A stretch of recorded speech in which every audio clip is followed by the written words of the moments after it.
Derrière le comptoir de sa boutique La Petite Fougère, les préparatifs vont bon train pour Lorraine Rand. Elle fignole les derniers détails avant de partir pour Tours. Ce week-end, la fleuriste de Grosse-Biederstroff participe à la finale de la Coupe de France.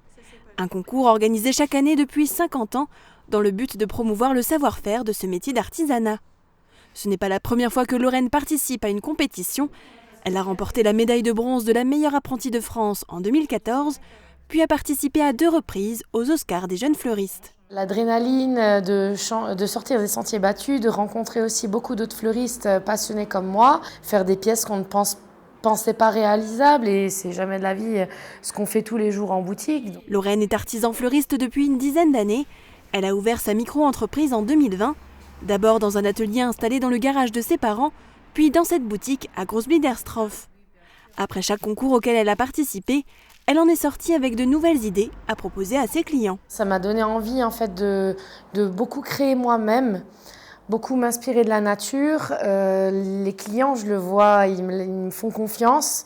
Ils savent que je sais faire, que je saurais répondre à leurs attentes. La finale de la Coupe de France va se dérouler sur 3 jours au Palais des Congrès de Tours. Plusieurs épreuves l'attendent.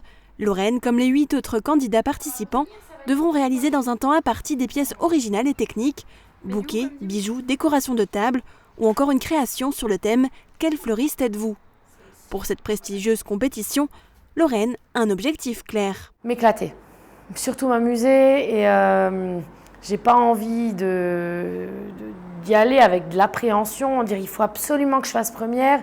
Non, l'essentiel, on va dire, chacun va donner le meilleur de soi-même.